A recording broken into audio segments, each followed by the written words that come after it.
Hello, Will Perry here. Hi, how you doing? So you can run, but you can't hide. Now, what do I mean by that? So why you attract abuse? So if you do, obviously this isn't pertinent to you if you haven't been in a controlling or abusive or toxic relationship before. This is really about that. So why you attract abuse? I've used this before, this analogy, and I really like it. Oh, I've got some here. I remember getting distracted with magnets. Um, Obviously you know about magnets. These are from a kid's toy. You turn them around and they repel. Ping. So opposites attract. That's an old saying, isn't it? But why do I attract? Why have I in my past attracted a certain type of relationship? And it's when I started noticing the patterns. It's like, just me, I keep attracting these sorts of people to me, and I started noticing it in my work. The sort of person that I was, that I would attract a certain treatment from colleagues, from bosses, and I found it increasingly difficult. And when I started to uncover this stuff, I noticed that I was actually attracting this, and I could notice the patterns in friends and jobs and past jobs and bosses, and where I had difficult conversations and confrontation that I found so difficult, and with friends as well, saying no and not wanting to do something, but and feeling uncomfortable in situations but not being able to speak out and say why, and like, and feeling slightly tormented, and but not speaking up, and then going along with and feeling bad after, and then in relationships, why I found myself in controlling kind of toxic relationships, but unable to express myself, and so suppressed and so difficult. And when I uncovered this stuff, I started noticing all these patterns, and it's like, oh crap, what's going on? Because of course in that time I'm working in professional development, I'm a coach, and like why is this stuff happening to me? That's why I got so into this subject for the last 16 years.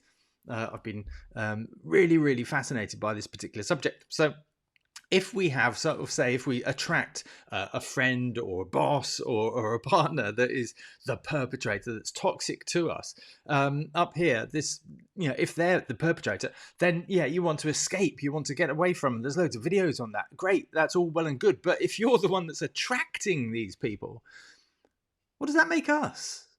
If they're the perpetrator, we the poor victim, and I'm not diminishing in any experiences that anybody's had that can be really difficult and traumatic. But if we're attracting them through our magnetism, and that's why I think the analogy is good, because that we love them at one point, we found them attractive, we were drawn towards them, and they were drawn towards us. This magnetism, this invisible force. What does that make me? And that's a question I had to ask myself. If I'm attracting all this stuff, who am I in this? Am I the perpetrator? And it's a very normal question to ask. Am I the narcissist? Am I the abuser? Am I?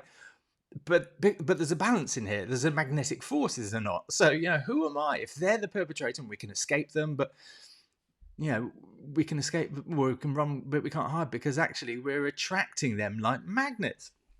So you need to change this attraction. You need to, change so you're attracting a different type of person. First, get clear of what it is that is in you that's attracting, and then set what you want it to be, so that you could, set your magnetism to attract good, positive people, not toxic people. So you need to change your magnetism, or you will attract more. And I saw this again and again in my life. It's just I didn't understand this invisible force. You can't see it. Nobody was talking about it. Nobody was like, duh. Or if they were, I didn't know what to search for, what to look for. I mean, back in the day, YouTube barely existed.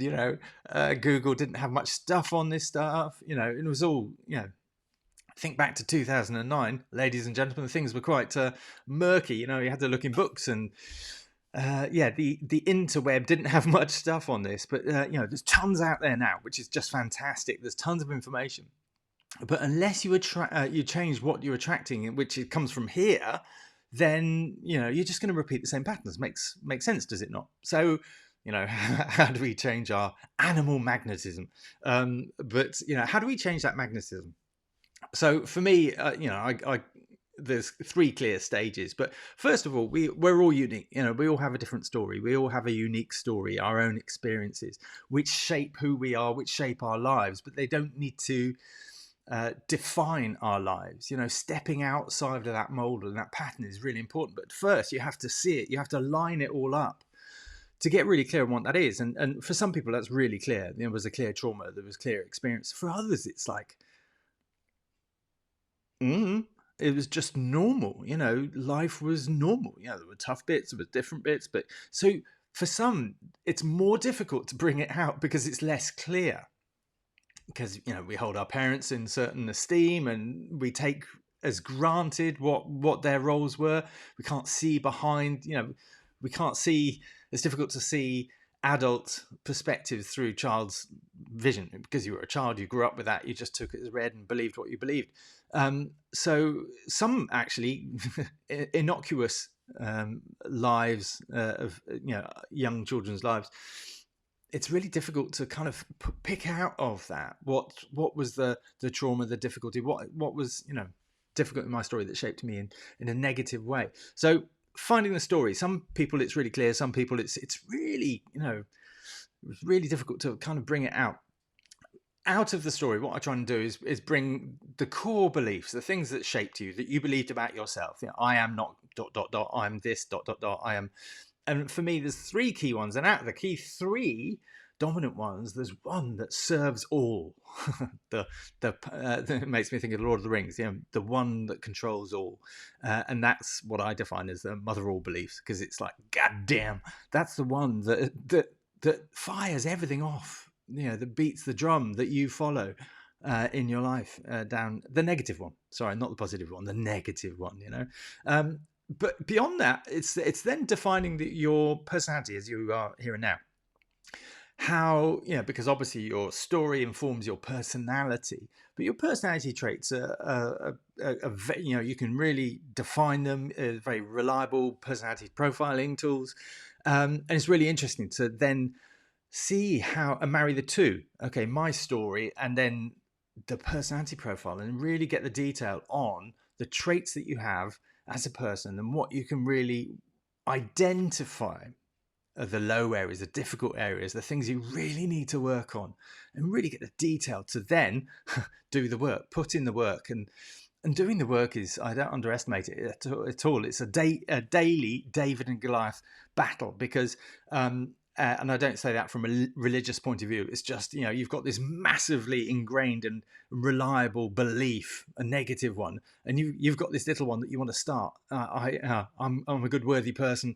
I'm not worthy, and you've got to get that battle till, the David wins. And that's a daily battle. Doesn't mean it's a physical battle. It's very much an emotional battle, but you have to put this stuff into action. In the way you learn anything, learning to drive become a very conscious, difficult thing to a subconscious thing that you don't have to think about anymore. So doing the work is so important. That's the you can have these two things and find, it can be academic, it can be really interesting, really theoretical, but theory is not real. You have to put it into work, and that's the difficult bit. So how you do that, you change your magnetism, and it's doing the work, but it's getting really clear on your story, really clear on your personality profile, and really putting it into action. I hope that's interesting. That forms the basis of my 16 years of research into this. If you want to chat and find out more about any of this, you can book a chat. I'll put a link into the to the description, so you can actually book a chat with me. That's me on the other end of a computer going, hi, how you doing? I hope that's been of interest to you. Any questions, obviously just ask. But for me, it's getting clear on that story, getting clear on those negative core beliefs, and then just doing the work, the daily battle to get out of it. I hope that's interesting. Any questions, just ask. All right, speak to you soon. Many thanks. Bye-bye.